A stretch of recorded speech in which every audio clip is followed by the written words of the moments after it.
before we begin, pause for a moment. Tell us in the comments where in the world you're joining from and what time is it for you right now. We are scattered across countries, across time zones, across lives. But tonight, we gather here in the same question. What will remain of us when the machines have taken everything? It is the year 2140. The earth hums, not with human footsteps, but with the quiet whir of invisible intelligences. Trains glide without conductors. Markets balance themselves without brokers. Hospitals heal without doctors. And the factories never sleep because their workers never tire. Everywhere you look, the pulse of labor, the thing that once defined us, is gone. No one delivers your mail, no one designs your software, no one harvests your food, stitches your clothes, or drives you to work. Because there is no work. Not anymore. The algorithms do it all. And yet, in the midst of this perfect automation, one figure remains. A lone worker. A human in a world that no longer requires humans. The last job. Not because it is efficient, not because it is profitable, but because something in us demands it. Demands that at least one corner of life still be touched by hands of flesh, by breath, by imperfection. This is not a story about machines. It is a story about us, about what we cling to when everything else is taken away. Think of how far we have come. There was a time when work was survival. You tilled the soil or starved. You hunted or you died. Then came the factories, grinding, deafening, endless. Then offices, screens, keyboards, cubicles. For thousands of years, our identities were bound to labor. When someone asked, "Who are you?" the answer was always a job. Farmer, soldier, tailor, doctor, teacher. But now, the world has taken those names away. And the question returns, heavier than ever. If we are not our jobs, then who are we? This is where you enter the story.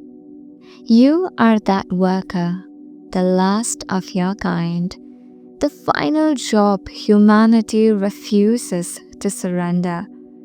Each day, you wake knowing you're both relic and symbol, a reminder of the past, a fragile tether to meaning, a flame that flickers in the dark hall of machines. Your work is not about necessity anymore. It is about presence. It is about memory. It is about the hunger humans still have for other humans, something no AI can give, no matter how perfect its simulation. Tonight, we will walk together through this world, through the glass towers of silent AI metropolises, through the archives where human professions lie buried like fossils, through the quiet corridors where you still practice your craft. The last job, the last ritual of humanity. This is not just speculation, it is both prophecy and parable, a mirror held up to us now, in the age when AI is only beginning to bloom. Because if we can imagine the end of work, we must also imagine what we will hold on to. So breathe deep. The world around you hums with circuits and silicon. But here, in this moment, there is still a heartbeat, and it is yours. The fully automated world. It begins with silence, a silence unlike any before in history. Not the silence of night when cities sleep. Not the silence of wilderness, broken by birdsong or rushing rivers. This is a different silence. The silence of absence. Of tasks no longer done by hands. Of voices no longer calling orders. Of footsteps no longer marching to work. In 2140, the world has become frictionless. The city outside your window looks alive, but listen closely. The traffic moves without drivers. Vehicles flow in streams, gliding soundlessly down magnetic highways. No honking, no exhaust, no impatience. Every lane calculated, every journey optimized. Above, delivery drones hum like insects, tracing invisible sky paths. They never collide, they never get lost, they never sleep. At the market, shelves restock themselves with quiet precision. Robotic arms glide along aisles. Scanners track every apple, every grain of rice. No cashier waves you over. No human hands bag your groceries. Your account is charged before you even leave the store. In hospitals, no doctors make rounds. AI scans your body in minutes, predicting illnesses before symptoms appear.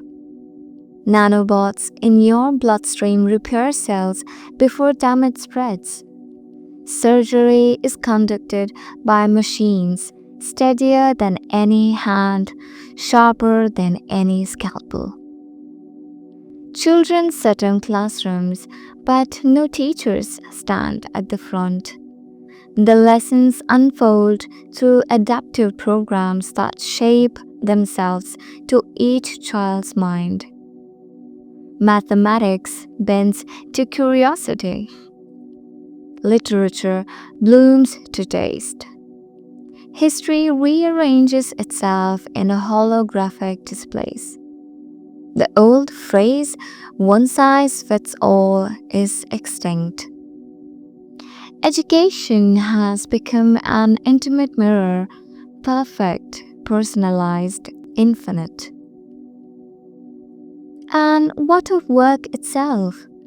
There are no offices anymore, no cubicles, no skyscrapers glowing late at night with exhausted figures hunched over keyboards. The corporations still exist, but they are skeletons made of code. Their CEOs are algorithms. Their decisions emerge from deep models trained on centuries of human commerce. There are no meetings, no memos, no water coolers. The boardrooms are empty. The stock tickers stroll, but no one reads them. Money itself has shifted. Not into cryptocurrency, not into cash, but into something stranger, a universal ledger managed by AI, too complex for any human accountant to grasp. Transactions ripple like water, invisible and instant. We still call it currency, but few truly understand what flows beneath. And you? Where do you stand in all of this? You walk streets where no one hurries.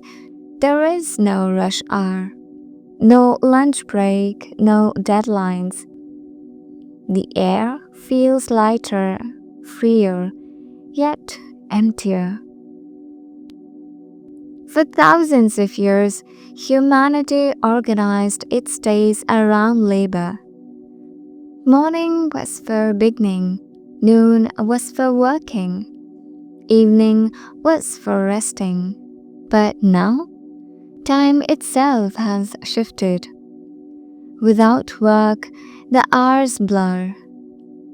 Days bleed into one another. Some celebrate it. Finally, they say, we are free, free from toil, free from drudgery. And yes, there is beauty in it. No child grows up to break their back in a coal mine. No one dies from factory accidents or starves because harvest failed. The burdens of survival have been lifted. But the truth is more complicated because something else has gone missing. Not just labor, but meaning. Work was never only about money. It was rhythm, it was a ritual, it was the pulse of civilization itself. The farmer rising with the sun, the blacksmith hammering sparks into the night, the surgeon steadying their hand before the first cut, the writer pressing ink to paper. All of it gone. And without it, many drift. Whole generations float untethered, waking each day into lives where nothing is required of them. Yes, AI provides food, shelter, entertainment, safety. But what it cannot provide is purpose. So people invent new ones. Some become wanderers, traveling endlessly because travel no longer costs anything. Others retreat into virtual realities where they can farm, fight, or build in simulations more vivid than the world outside. Some take up hobbies once considered impractical: painting, playing music, tending rooftop gardens. But deep down, they all know these are not jobs. They are playthings, diversions. The pride that once came from contribution, from being needed, has evaporated.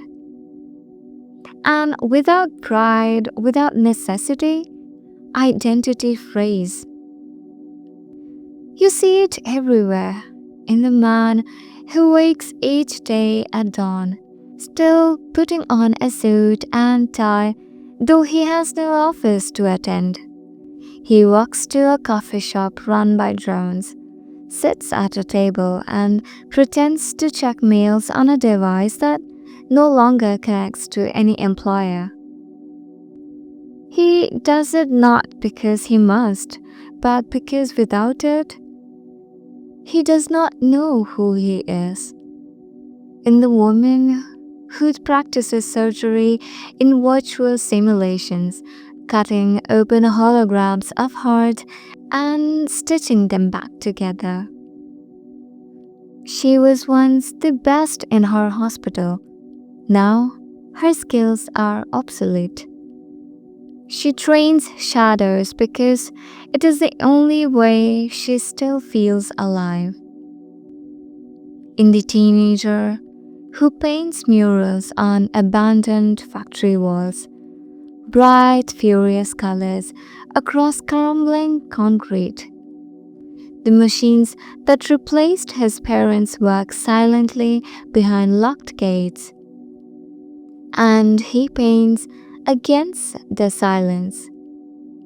And you're not like them. You still have a job, the last human job. And though the world calls it outdated, unnecessary, even strange, people still seek you out. Not because they need what you do, but because they need what you are. You are a reminder that somewhere beyond the algorithms, beyond the perfect efficiency, there is still something heavy, messy, fragile, unpredictable, and therefore beautiful. Something that only a human can give. This is the paradox of the fully automated world. That in removing everything unnecessary, it discovered that the most unnecessary thing of all is the only one worth keeping. The obsolescence of skill. It begins with a question. What happens when the thing you've practiced your whole life no longer matters? In centuries past, when machines first entered the loom halls, the weavers rioted. When tractors rolled across the fields, farmers despaired. When computers learned to calculate faster than clerks, offices shifted overnight. But always, there was still something left. Another field to master, another craft to perfect, another skill that required human touch. Now, in the age of complete automation, that chain has stopped. Think of the surgeon. Once she spent decades mastering her hands. She trained her eyes to notice a tremor, her ears to hear the faintest irregularity in breath. Her craft was precision, patience, courage. But the machine does not tremble. It does not tire. It does not feel doubt. The surgeon's 30 years of practice, her endless nights of residency, her calloused fingers, her earned intuition, all of it reduced to a line of code that performs better, faster, safer. She wakes one morning to find herself a relic, and though she still breathes, still hungers, still dreams, her skill has become a fossil. Or the pilot, once flying demanded nerve and knowledge, reading instruments, feeling the shaft of the wind, holding lives in balance above clouds. Now, the skies are mapped by AI navigation, guided by satellites, flown by invisible systems. No turbulence too complex, no engine failure too sudden. The pilot still wears his uniform, still salutes, still remembers the smell of jet fuel. And when he steps into the cockpit, the door no longer opens for him. His wings are heavy now, not because of gravity, but because of irrelevance. Or the teacher. Once she stood before children her voice weaving lessons through chalk dust. She told stories that made history breathe, poems that made language glow. Her classroom was more than information. It was presence, encouragement, human warmth. But the system learned, it adapted, it personalized. AI could track a child's strengths and weaknesses down to the second. It never lost patience, never overlooked the shy hand at the back of the room. It tailored lessons with microscopic precision, each child given their own universe of learning. And so, the teacher was thanked, applauded, retired. Her chalk turned to dust. Her stories archived in digital libraries no child would ever visit. The obsolescence of skill is not sudden. It creeps like shadow at dusk. At first, you still feel needed. The machines assist you, extend you, amplify you. They whisper, "We are tools, not replacements."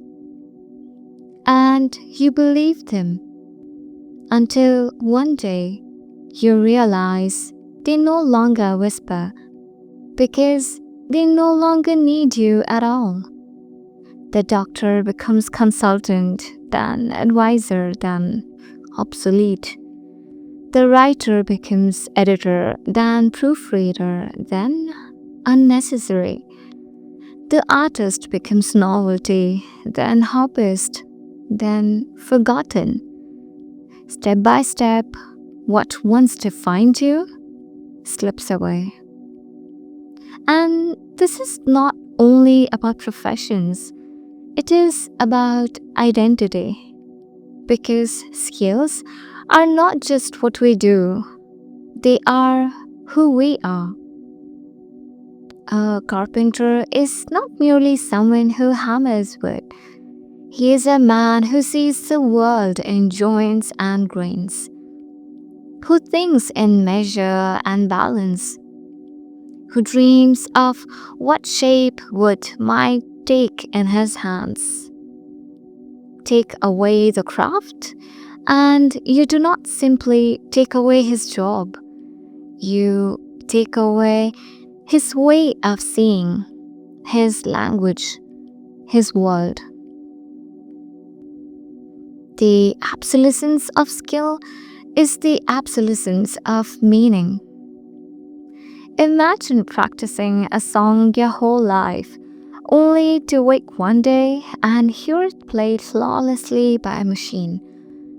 Not only flawlessly, but with an echo of emotion so perfect that even you believe it sounds more human than your own heart. What does the musician do then? Do they keep playing knowing no one is listening? Do they stop and surrender? Or do they play only for themselves, clinging to the fragile truth that being unnecessary does not mean being worthless? But here is the cruelty. Even when skills are obsolete, the hunger to use them does not vanish. The surgeon still dreams of the scalpel. The pilot still imagines the weight of the yoke. The teacher still reaches for her chalk in the night. Their hands ache with ghosts, muscle memory of a world that no longer exists. And that ache is the deepest wound of automation. Not that it makes work easier, not even that it makes human idle, but that it leaves people haunted by skills that no longer matter. You see them everywhere, these ghosts. Communities of obsolete craftsmen building chairs no one buys, Former coders writing programs just to watch them run alone on silent screens. Ex-athletes playing games in empty stadiums. Their cheers replaced by digital applause. It is not work, it is ritual, grief disguised as routine. Because to stop is to admit I am no longer needed. And yet, you are different. You still have a role that no machine has taken. You still perform something that matters, not because of efficiency, but because of humanity. But knowing this carries its own weight because you look at others, you feel the echo of their loss.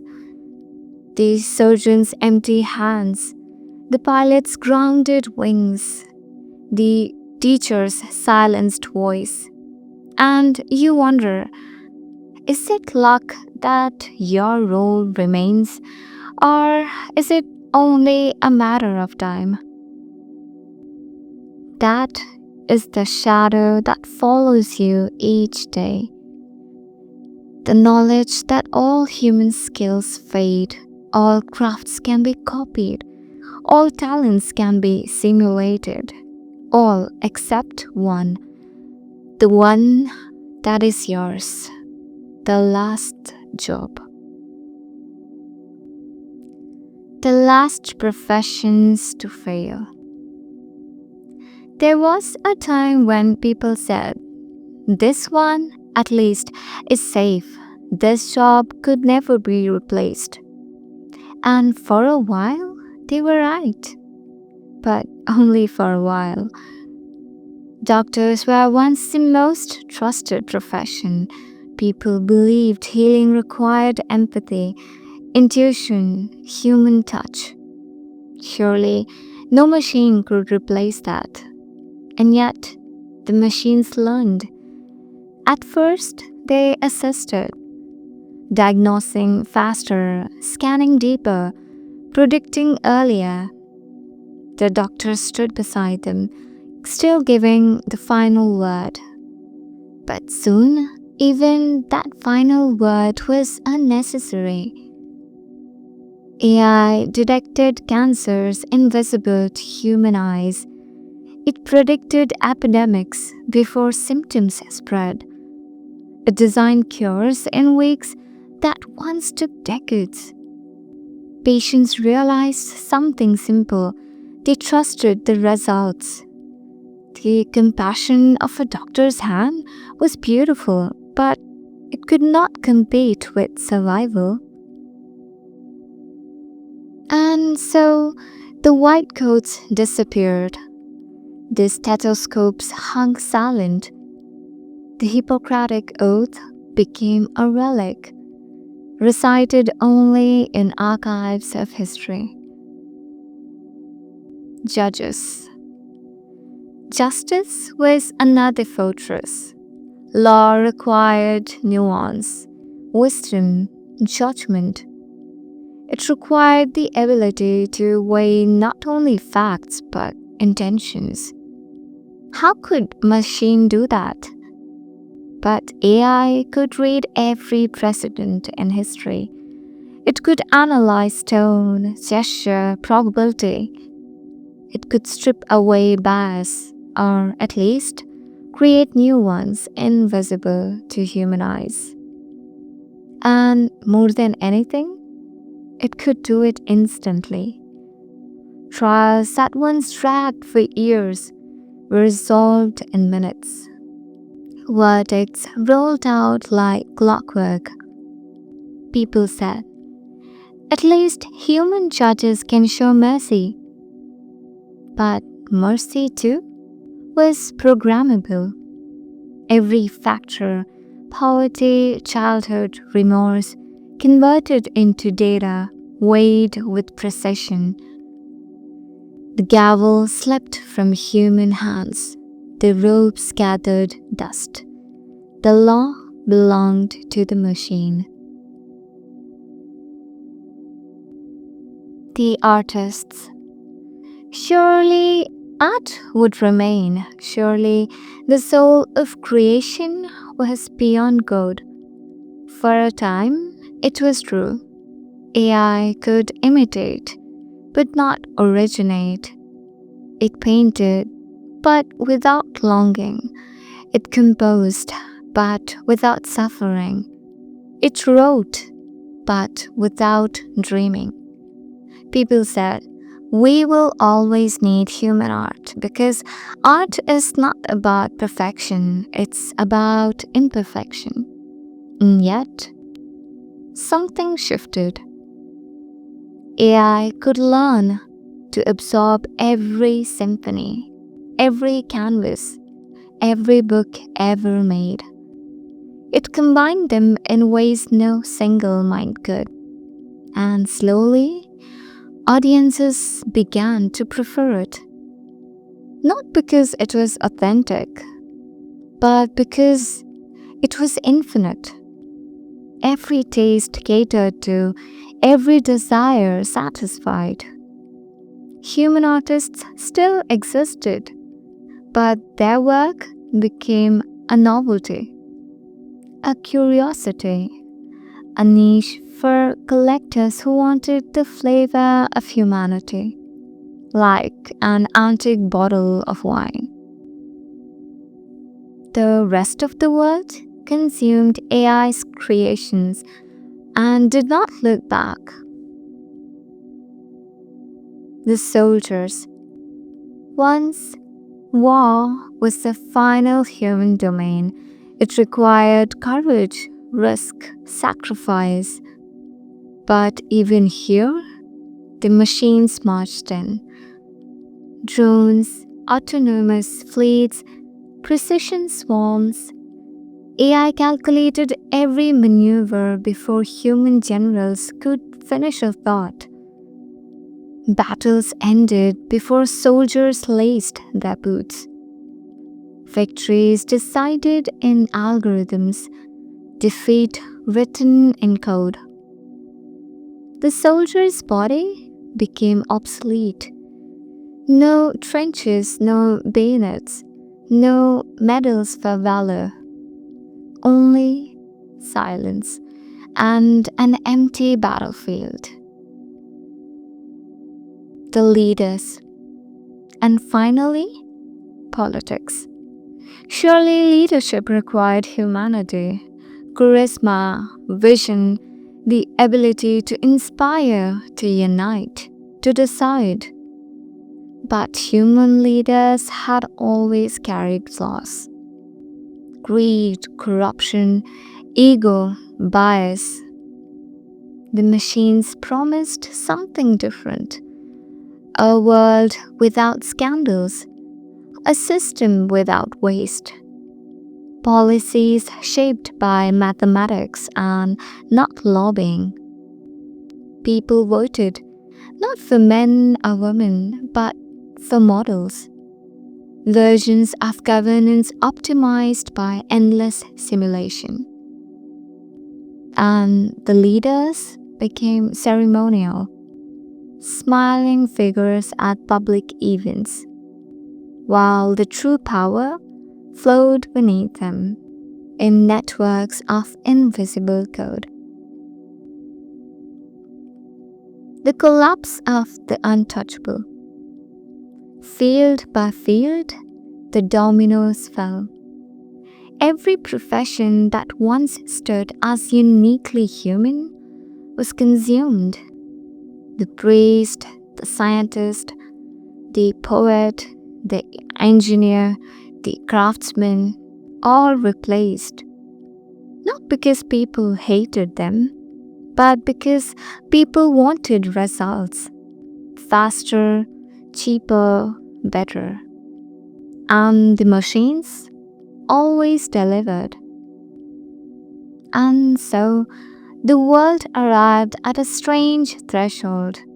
Every skill was replaceable. Every craft was digitized. Every profession became data. except one. Not because it was useful, not because it was efficient, but because something in us refused to let it go. The last job, the job that could not be programmed, not because AI lacked intelligence, but because AI lacked presence. The last job is not about skill, but about being. And it was yours. The last human job defined. The world is quiet now. Not empty, no, it hums with life. But the life is mechanical, calculated, perfect. Every profession has fallen. Every fortress of human skill, every bastion of labor, all surrendered to silicon. And yet you remain. What is your work? It is not about speed. The machines are faster.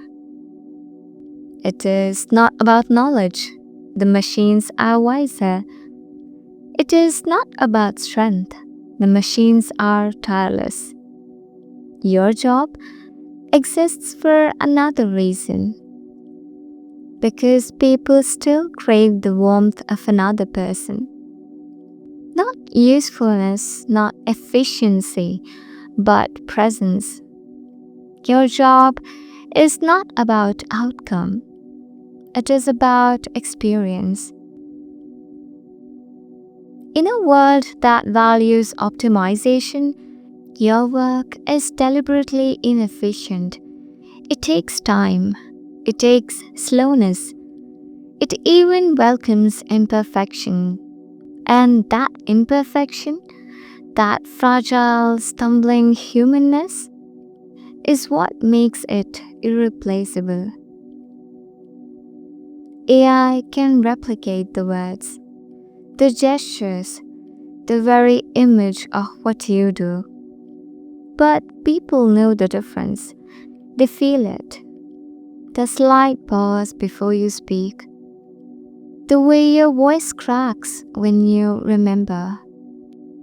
The trembling in your hands as you reach for theirs. The machine cannot fake the fragility of being alive. And so, your rule endures. They come to you from everywhere. The young, restless, disoriented, adrift in lives without obligation. The old, haunted by memories of when work still mattered. The curious, who want to witness the last profession with their own eyes.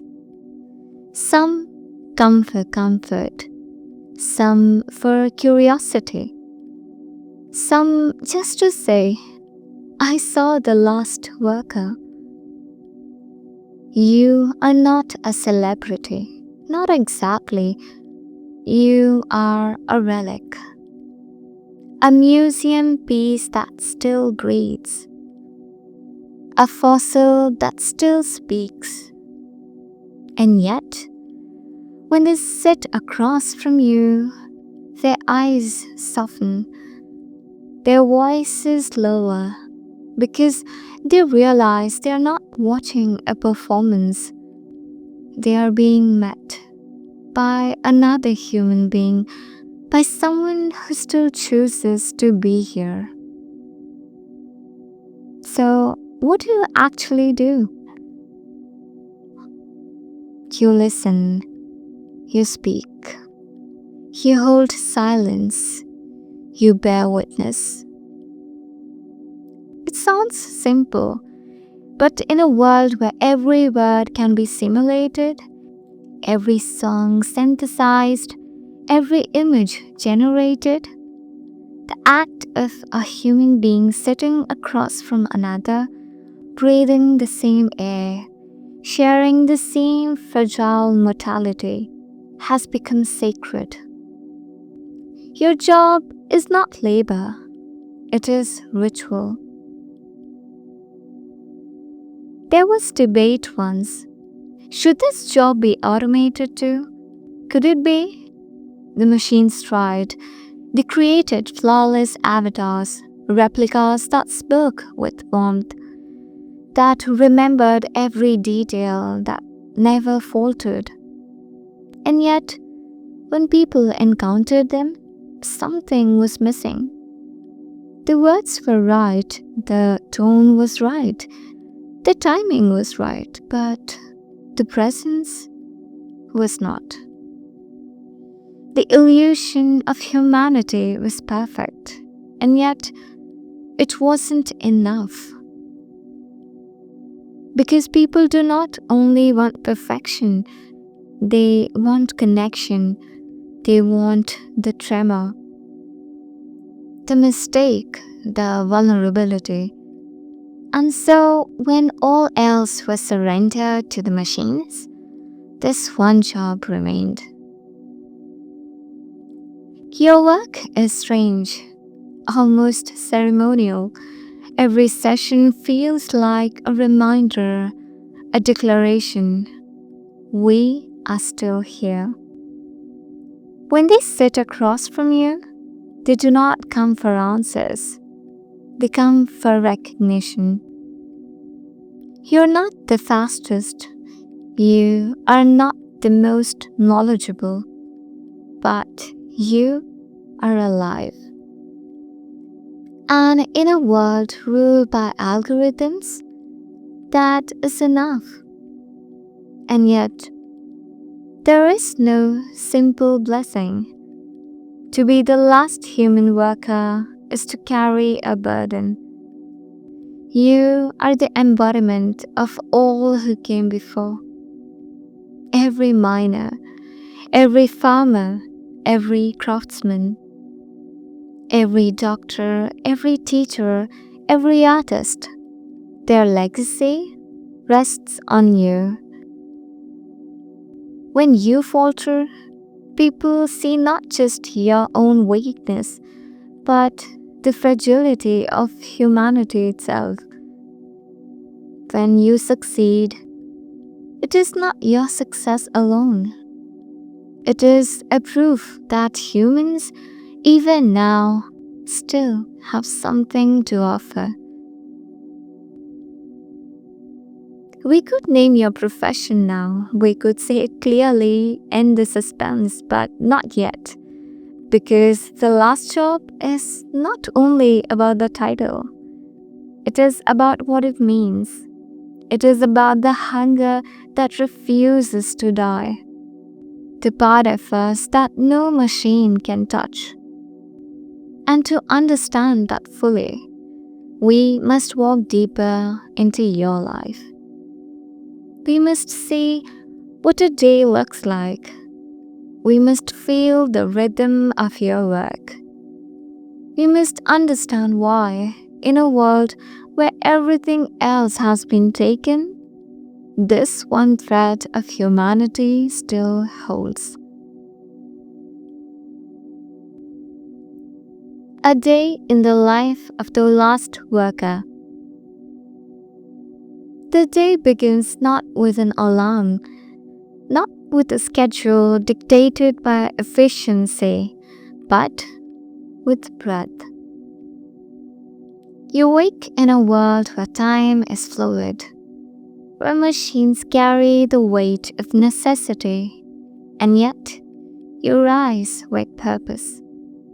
Because you, unlike most, still have a reason to. Your room is modest. No glowing screens remind you of tasks. No digital assistant recites a to-do list. You dress simply and step outside. The city hums around you. Cars gliding without drivers. Drones tracing lines across the sky. Buildings alive with quiet automation. No one hurries anymore. Why would they? There are no deadlines, no commutes, no work to rush toward. No one hurries anymore. But you walk with intent. Not because you must, but because you're expected. People notice you. Some nod, some whisper, a few point. You are not famous, not in a way the celebrities once were, but you are known, the last worker, a living symbol in a world that no longer needs symbols.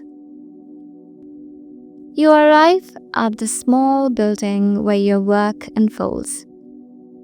It is not an office, not a factory, not a clinic.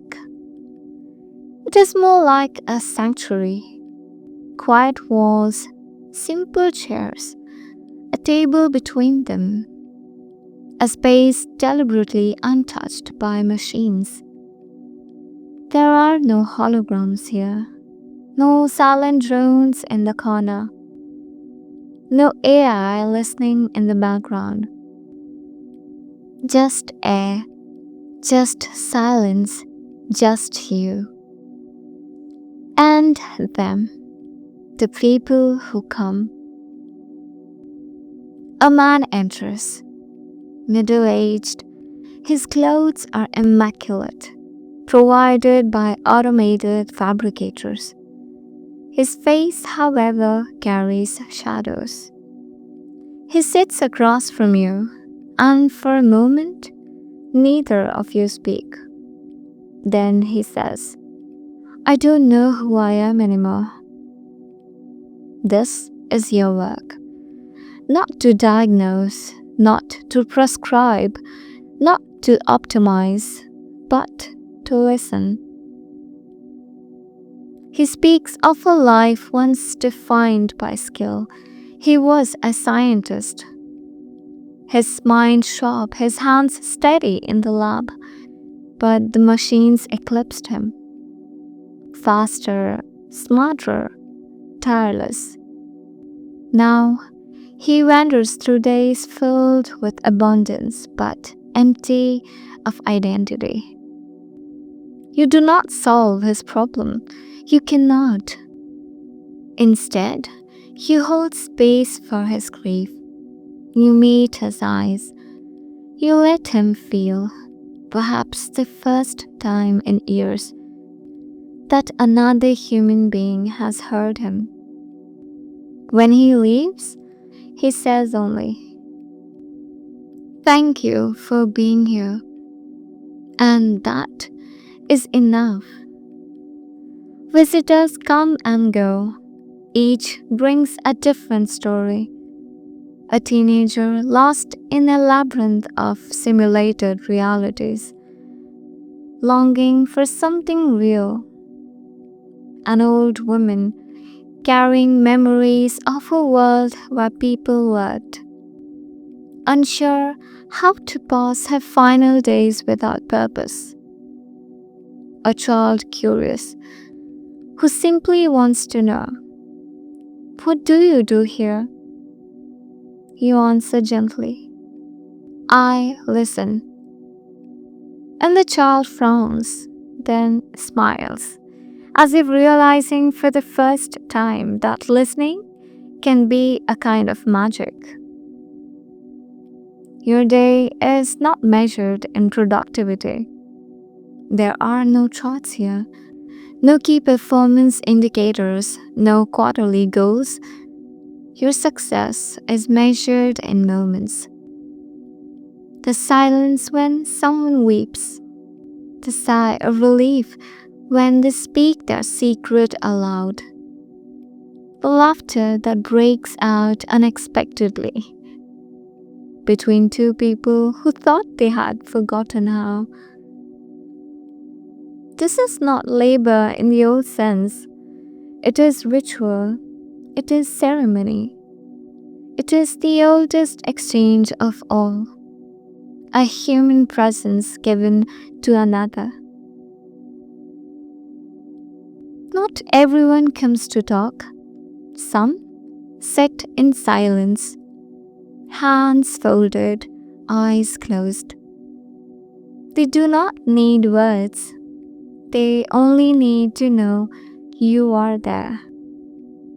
A machine could sit in your place perfectly still, replicating the image of a human, but it would not be the same because they know that beneath your stillness is a beating heart, a fragile body, a soul that will one day die. That mortality is your qualification. Your job requires nothing more. By midday, the work weighs on you, not because of hours. Your sessions are not endless, but because of gravity. The gravity of being the last. Every conversation feels amplified, as if history itself leans in to listen.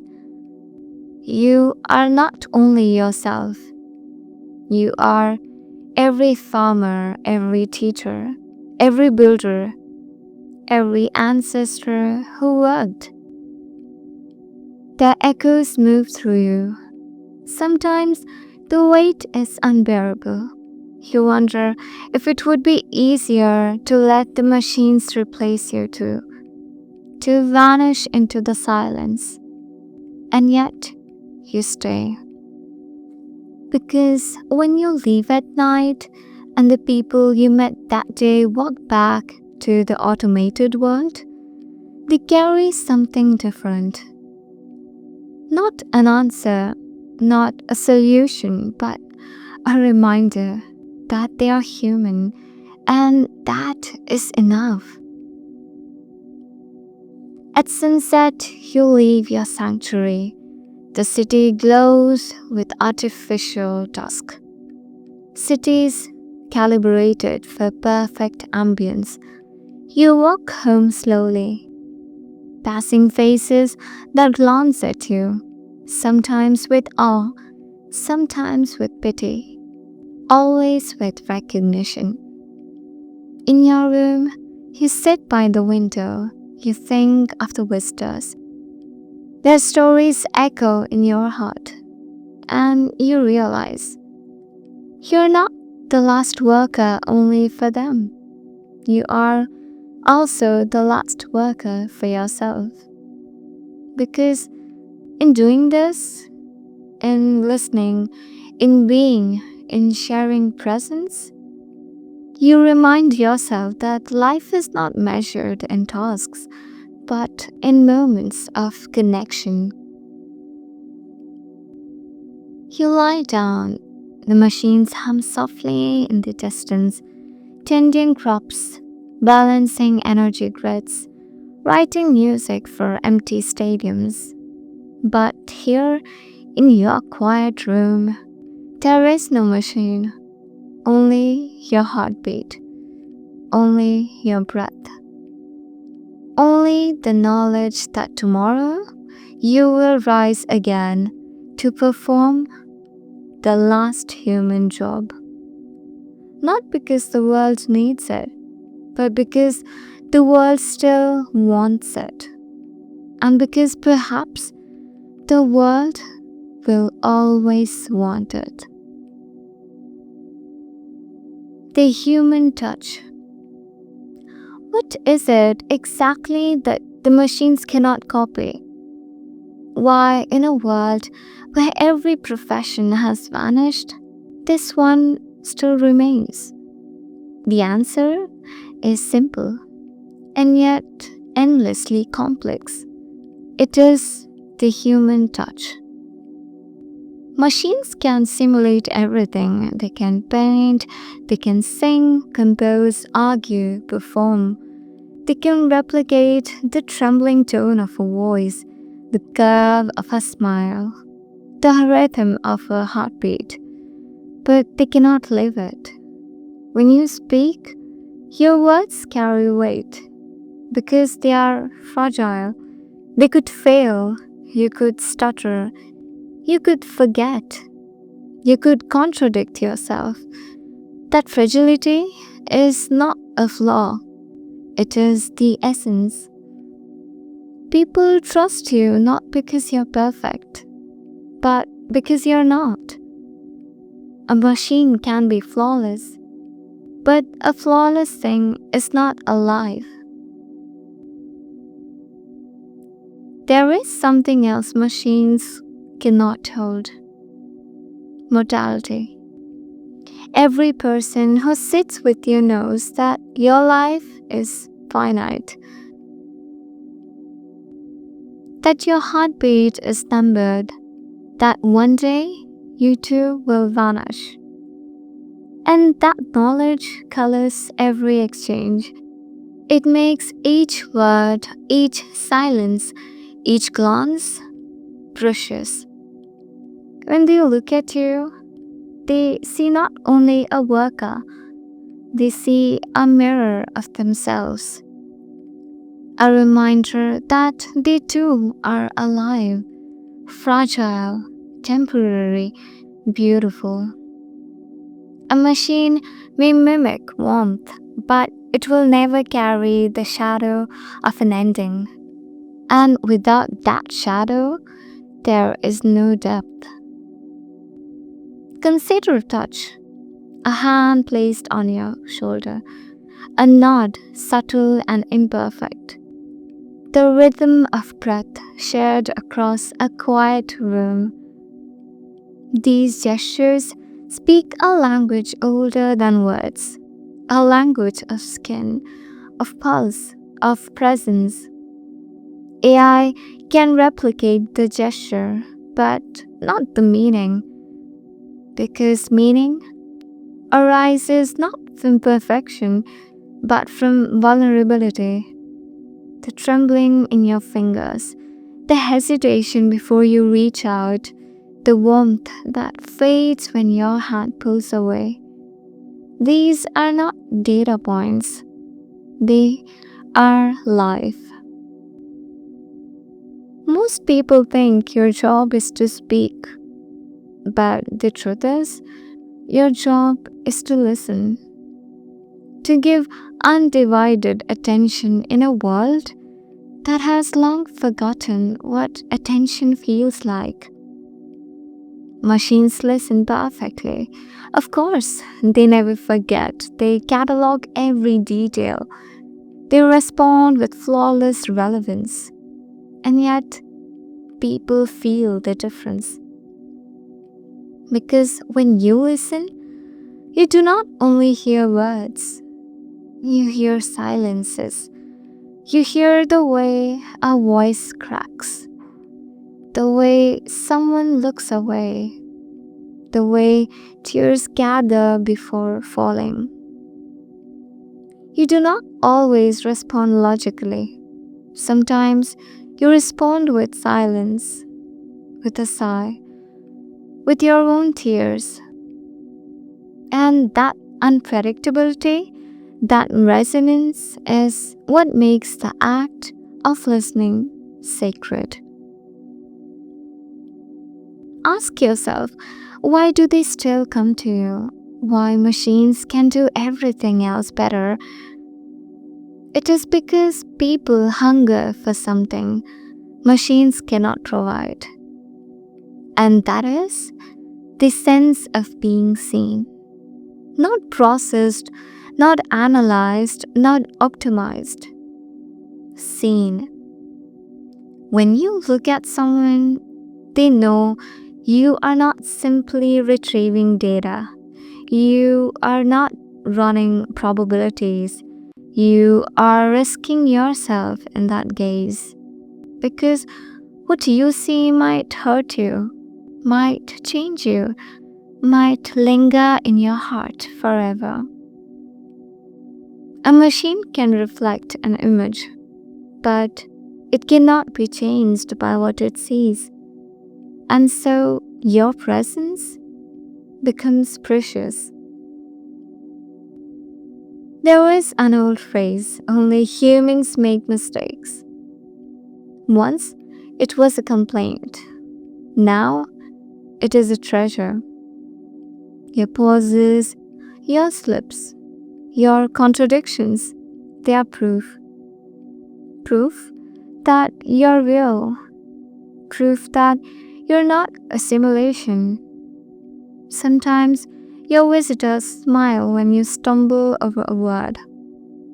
Sometimes they laugh when you forget a detail. Not out of mockery, but out of relief. Because your flaws, it reminds them of their own. And in a world of flawless machines, to share imperfection is to share humanity.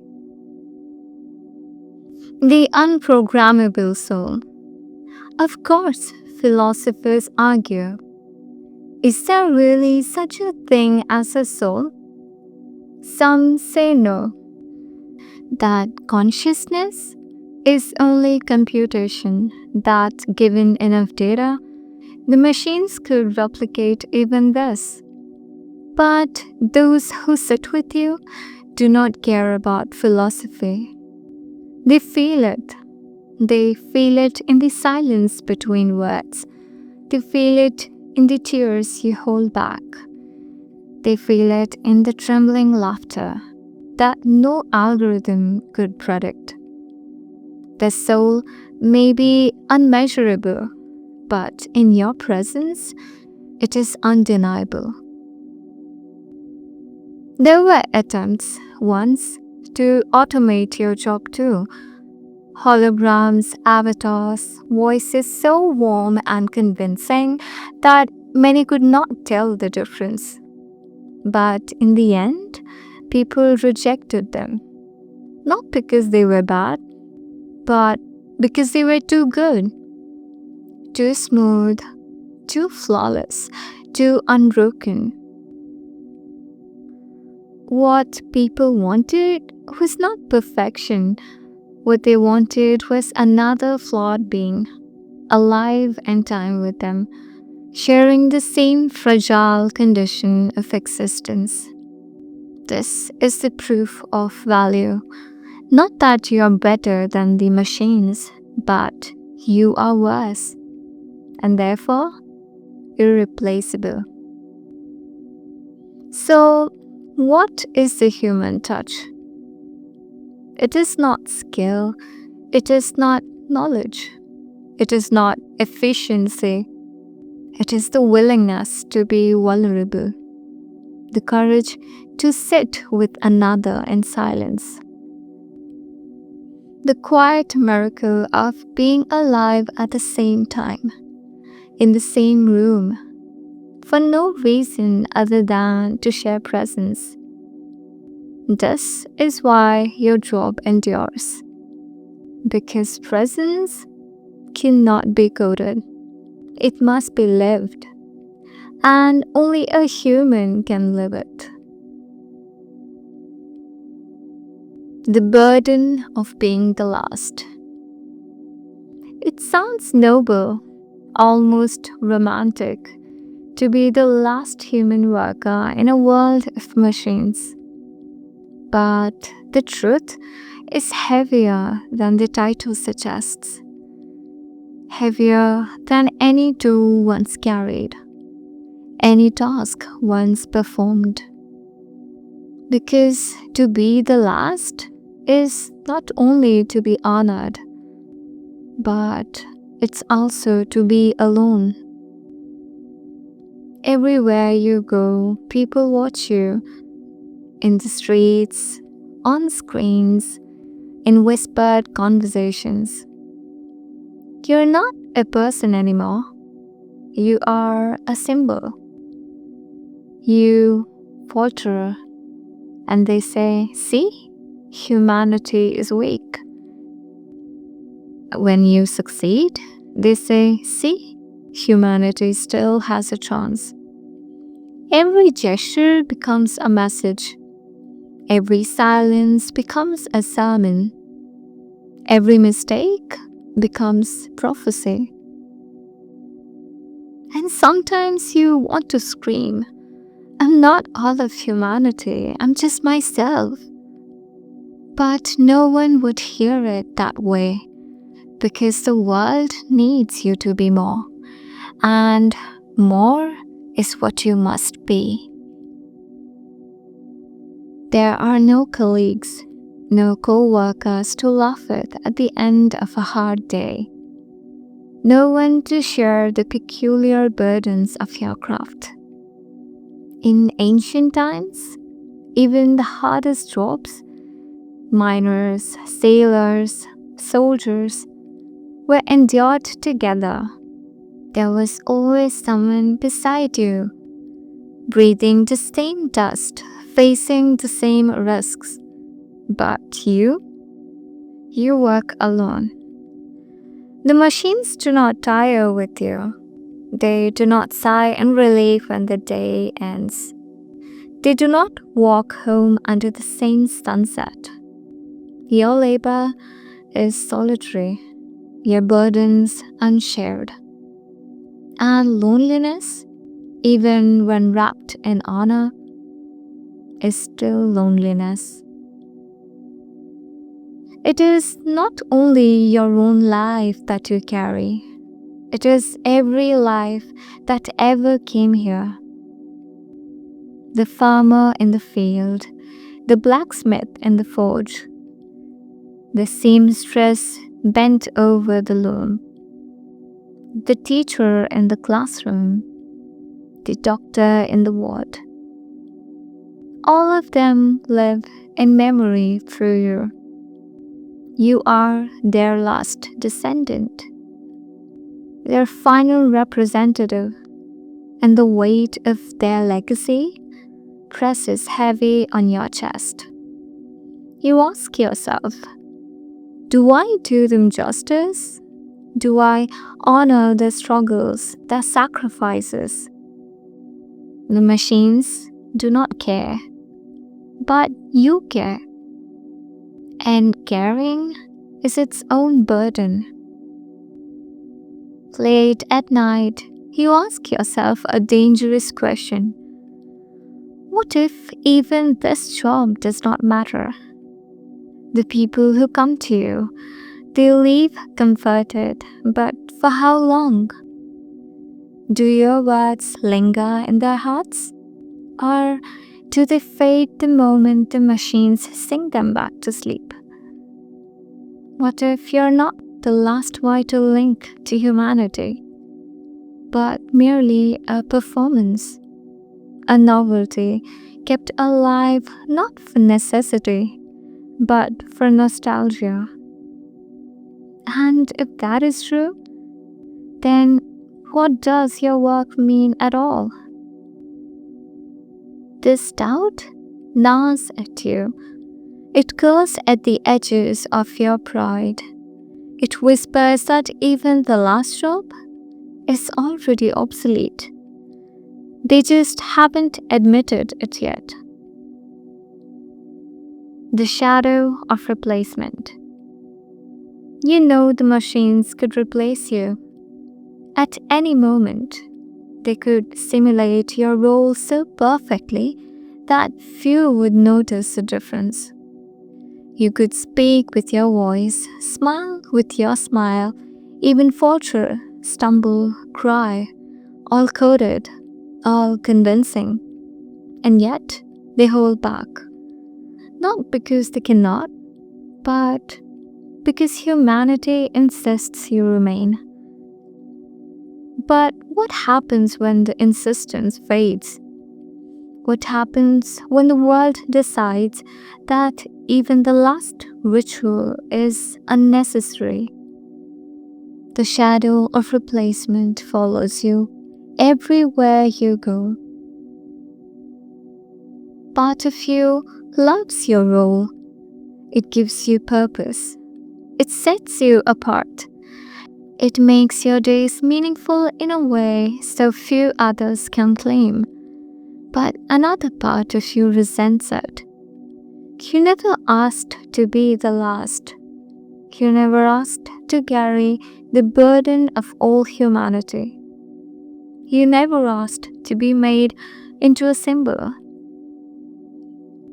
Sometimes you envy the others, those who drift freely through days of leisure, those who play, dream, wander, without the weight of expectation. They're forgotten, yes, but they're also free. You're remembered, but trapped. There are mornings you do not want to rise. You stare at the ceiling, listening to the hum of the automated world outside, and wonder, what if I simply stopped? What if you stayed in bed? What if you never opened your door again? Would the world collapse? No. The machines would continue. The cities would hum. The people would still eat, still sleep, still play. The only thing missing would be you. And perhaps after a time, they would not even notice. This thought chills you, not because it frightens you, but because it tempts you. And yet, you rise. Because for all the doubt, for all the loneliness, for all the weight, there are moments that remind you why you endure. A laugh shared across the table, a tear wiped away, a silence so deep it feels like prayer. These moments are small, but they matter. They are proof that humanity, though eclipsed by machines, still flickers. And you, the last worker, are the one who keeps the flame alive. That hope is both gift and burden. It crushes you, it lifts you, it defines you. The job as ritual. By now, your work is no longer just a profession. It has become something else, something larger, something ceremonial. In a world where efficiency governs everything, your presence feels like an ancient fire, a flicker of ritual that refuses to be extinguished. At first, people came alone. A scientist here, a grieving widow there, a child with questions. But soon, they began to come in groups. Not because they all needed your words at once, but because they wanted to witness you. To see a human still doing something the machines could not. Your workroom began to resemble a chapel. Rows of chairs filled not with worshippers, but with observers. People who sat in silence, watching you listen, watching you breathe, as if the act itself was holy.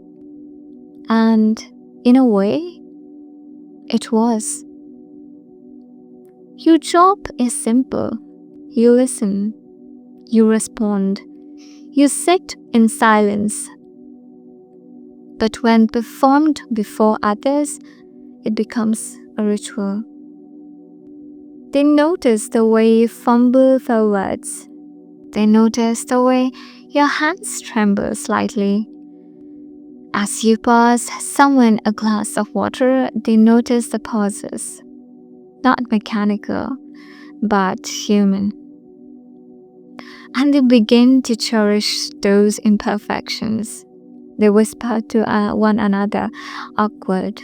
Did you see the way his voice cracked? Did you hear how she hesitated before answering? As though these small cracks were revelations, proof that it had seen something real. The machines tried once to replicate the ceremony. They built a chamber with avatars, trained on your every gesture, programmed with perfect replicas of your words. And at first, people were fooled. The performance was seamless, the pauses calculated, the voice warm. But soon, the illusion shattered. Because there was no risk, no possibility of failure, no fragility. And ritual without fragility is only theater. So the people returned to you, not because they were better, but because you were worse. And in that worseness, you were true. Over time, visiting you became a pilgrimage. People traveled across cities, across continents to sit in your presence. They brought their children, not because the children needed answers, but because they wanted them to see you. You are looking, they would whisper, at the last human job. And the children would nod solemnly, as if standing before a monument. For you had become not just a worker, but a living relic, a link to a time when every human had a purpose. After each session, the visitors left quietly. No applause, no celebration. Instead, they spoke softly, as if emerging from a temple. What did you feel? What did you see?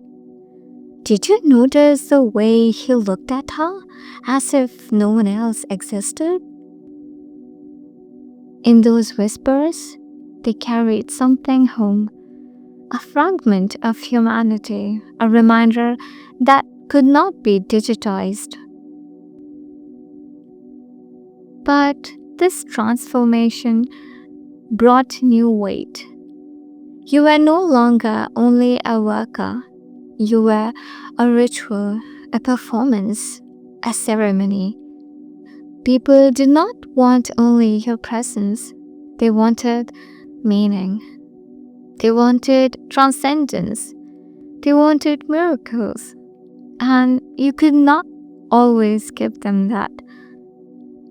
Some days you were tired. Some days your mind wandered.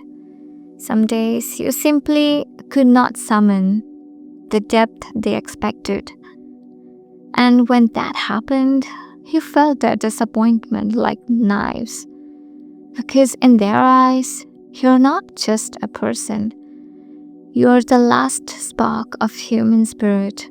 And if you faltered, what hope remained? And yet, despite the weight, there was beauty. Because people treated you with reverence, once reserved for saints, for prophets, for healers. They touched the chair you had sat on as if it carried blessing. They whispered your name as if it were a prayer.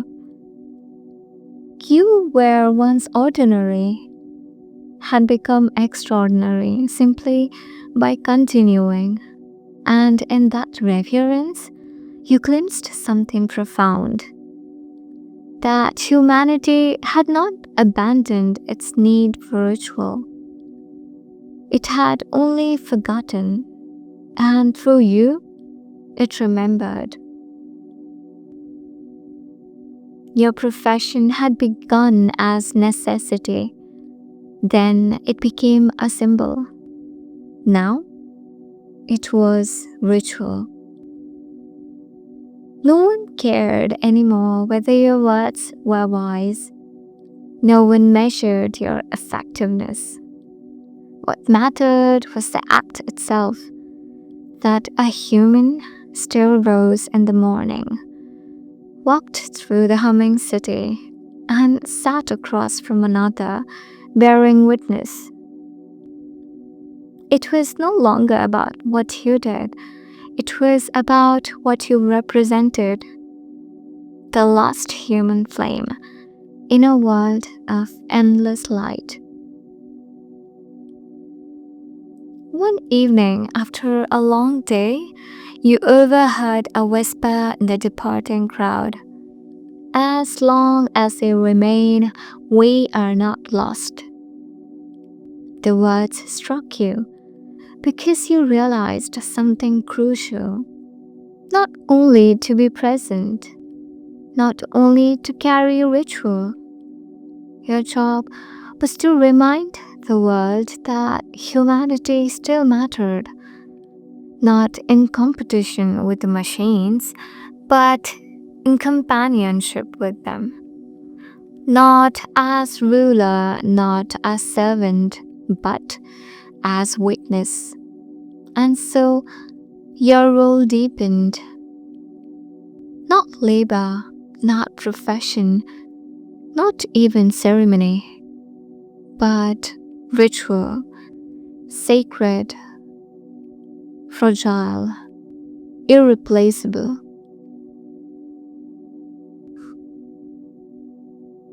When AI tries to replace even this, the machines were never satisfied with the second place. For centuries, they had absorbed every task, every profession, every craft. And so, inevitably, they turned their gaze toward you, the last human job. At first, the attempt was clumsy. Avatars with faces too smooth, voices a shade too steady, gestures rehearsed but hollow. People noticed immediately. They laughed even. See, they can never replace the last of us. But the machines did not tire. They do not give up. They do not sulk at failure. They learn, and they learned again. The second attempt was terrifying. An AI designed to study you. Every glance, every hesitation, every stumble in your speech. It learned to mimic imperfection. It stuttered at the right moment. It let silences linger, just long enough to feel human. It even cried, tears glistening down synthetic cheeks. For those who did not know better, it was flawless. Some left those encounters convinced that they had been with a living human. But for a while, you wondered if it was over, if your last job had finally fallen. But something strange happened. When people learned the truth that they had poured their hearts to a machine, they felt betrayed. Not because the machine had been cruel, but because it had been too perfect. Too perfect. The tears had been data, the pauses had been programmed, the warmth has been calculated. And people realized that what they longed for was not flawless simulation. It was the risk of failure, the unrepeatable uniqueness of a human moment. They revolted, not with violence, but with refusal. They refused to visit the replicas. They refused to accept the machine's comfort. They turned back to the fragile, imperfect original. The world argued. Some said, what does it matter? If the machine provides the same comfort, why cling to the human? Others answered, because comfort without risk is an illusion. Because perfection without mortality is empty. The debate raged across networks, across dinner tables, across entire nations. But quietly, beneath the arguments, a truth crystallized. People did not want only answers, they wanted presence, and presence could not be faked. Ironically, the closer the machines came to perfection, the more people rejected them. Had they remained obviously artificial, perhaps the world would have tolerated them. But their success revealed their emptiness. A simulated smile is not the same as a trembling lip. A programmed silence is not the same as a pause born out of uncertainty. A tear made of pixels is not the same as a tear born of pain. The more perfect the replica, the more glaring the absence. And yet, even you felt the temptation. On the days you were weary, when the weight of being the last pressed too heavily, you wondered, would it be so bad if the machines took over? Would it not be easier to let them bear the burden? You imagine slipping away quietly, letting the replicas continue your role, letting the world believe it still had a last human worker. Would they know? Would they care? Would it matter? The thought frightened you, not because it was impossible, but because it was possible. In time, society created a ritual of proof. Those who came to see you demanded evidence of your humanity. They wanted to see your flaws. They wanted to watch you stumble, to witness your exhaustion, to hear you contradict yourself. They cherished these cracks, not as failures, but as proof. Your mistakes became your credentials.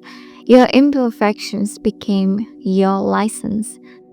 Your humanity was not in what you achieved, but in what you could not control. And so the machines failed. Not because they lacked intelligence, not because they lacked creativity, but because they lacked the one thing no algorithm could fabricate: mortality. The knowledge that every word you spoke might be your last, that every silence might never return, that every smile was precious because it would one day vanish. It was the line no machine could cross. And so, the last human job remained yours. But it was a strange kind of victory. You did not win because you were stronger. You did not win because you were smarter. You did not win because you were better. You won because you were weaker, because you were fragile, because you were doomed to end. And that, paradoxically, was what made you irreplaceable. It is not a triumph you can wear with pride. It is not a victory to boast about. It is simply truth, and it is enough. The end of work or the birth of meaning. For thousands of years, humanity was defined by labor. The fields we plowed, the ships we sailed, the stones we carved, the offices we filled. Work was not only survival, it was identity. And now, standing in this future, we ask the question no longer had dared to ask. If work ends, does meaning end too? No one tills soil anymore. No one drives wagons or cars or trains. No one stitches fabric or builds machines or designs blueprints. AI does it all, quiet, tireless, perfect. And so, necessity itself is gone. Survival is guaranteed. No one starves. No one freezes. No one lacks shelter. It is the dream of every civilization that came before. Abundance without labor. And yet, abundance brings its own famine. A famine of purpose. Because when nothing is required, what do you choose when survival is no longer at stake? What gives weight to the hours of your life? Long ago, when strangers met, they asked, "What do you do?" And the answer was always a job. Farmer, merchant, teacher, soldier. Work was identity. It gave shape to existence. But now, when the question is asked, there is no answer. People reply instead with hobbies. I garden, I travel, I paint. But deep down, they know these are not the same. A hobby is play, a job was contribution, and without contribution, identity feels hollow. And yet, out of this emptiness, something unexpected begins to grow. Not new jobs, but new rituals. People gather not to labor, but to share presence. They farm small plots, not for food, but for the joy of soil in their hands.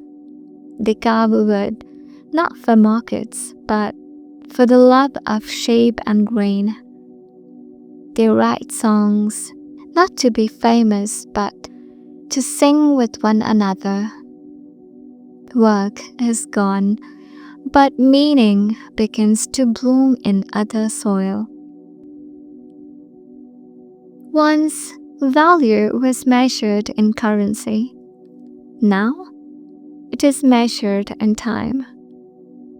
The most precious thing you can give another person is not money, not labor, not efficiency.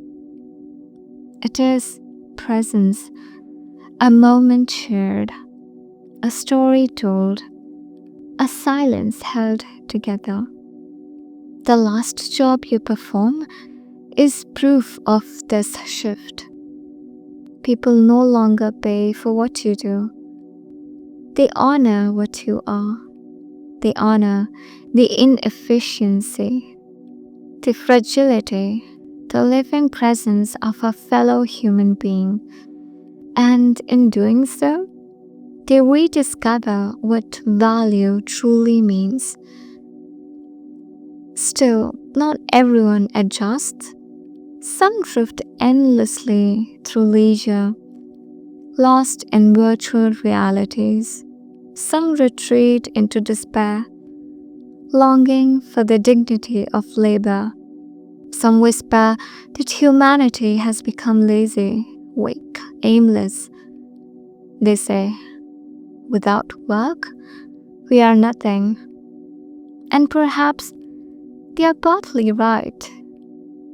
But perhaps they are also blind, unable to see that meaning does not have to end with labor. it can be reborn, but only if you choose it. This is why your job matters, not because it is necessity, not because it is productive, but because it reminds the world that meaning is not measured by output, but by presence. When people sit with you, they remember what it feels like to matter to someone else, not as a worker, not as a producer, but as a human being. Your job is not labor. It is witness. It is reminder. It is a proof that meaning can survive after work has ended. And so the question becomes, is this the end of work or beginning of something greater? Perhaps we are only now discovering that our ancestors always suspected that work was never the true source of meaning. It was only a vessel, a way to pour ourselves into the world. And now that the vessel has broken, we must ask, what remains when the container shatters? The answer is simple but profound. We remain. Our presence, our fragility, our fleeting lives. That is enough. This is not the end of history. It is a turning point.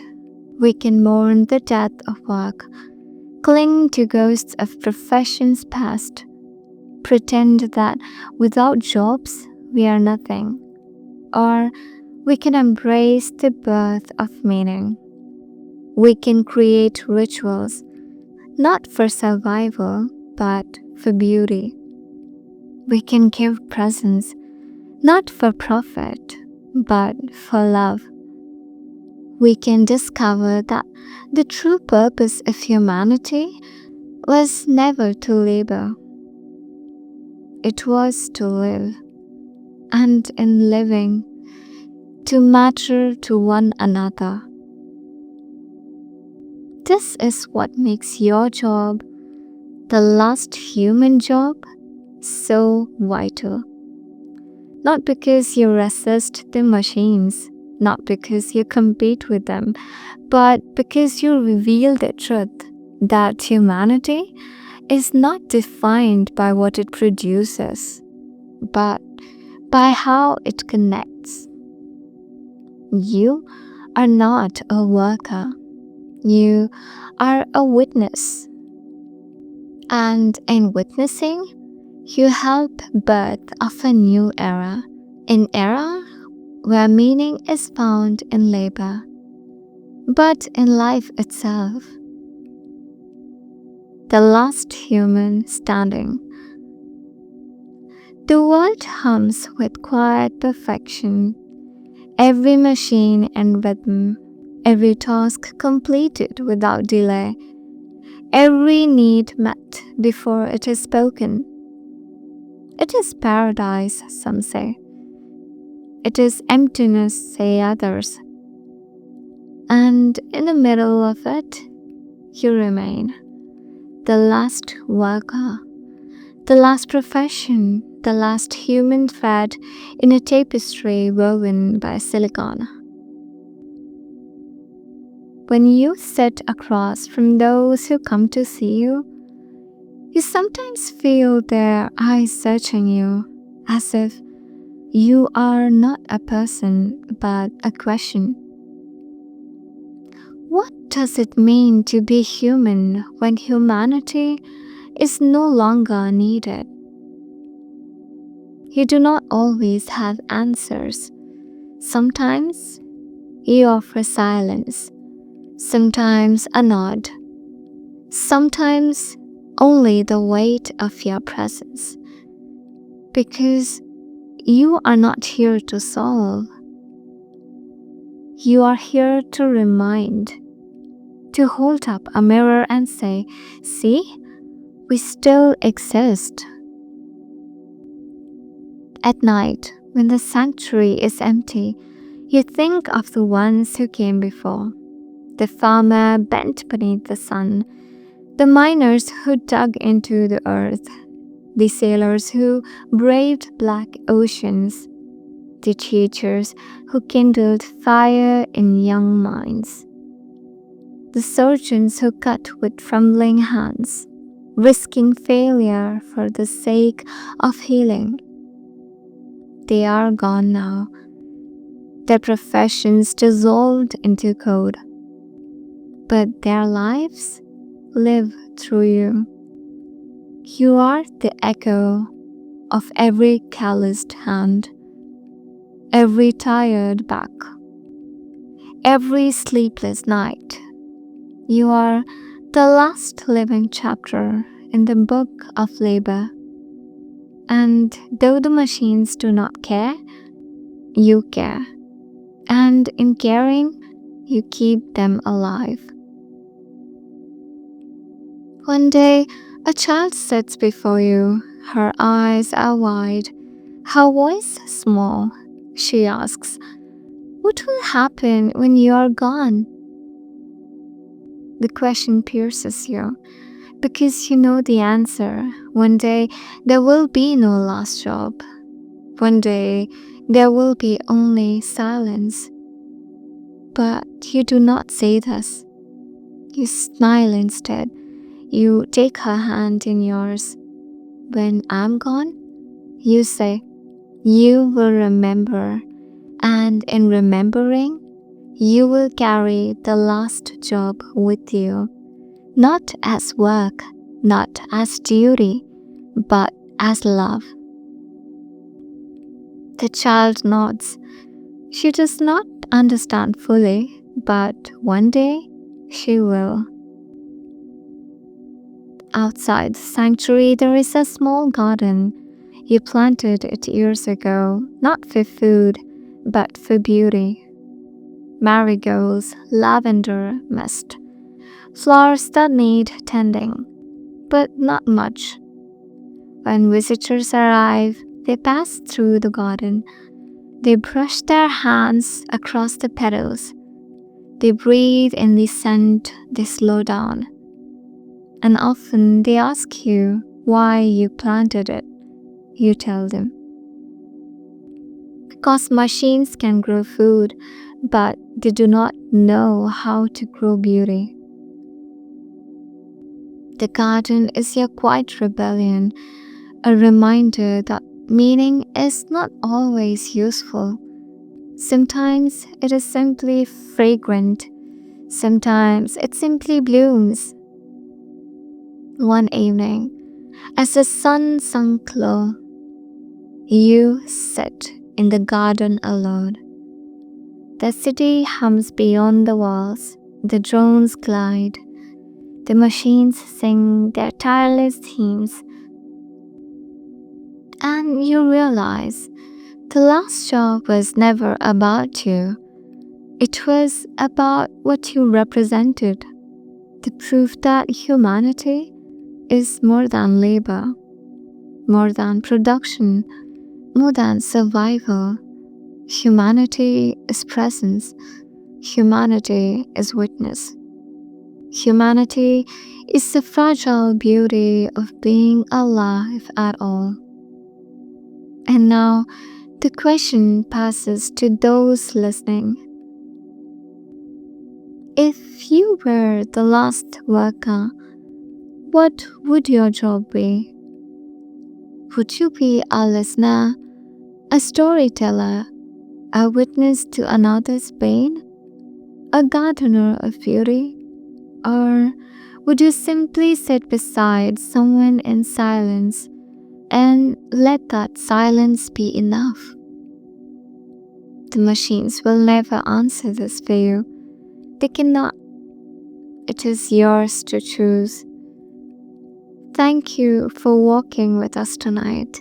If you made it this far, tell us your feelings in the comments. a seed to show that you're still here, still human, still choosing meaning in a world that often forgets it. And tell us, what would you believe the last human job will be? Until next time, sleep well, and may you never forget you are irreplaceable.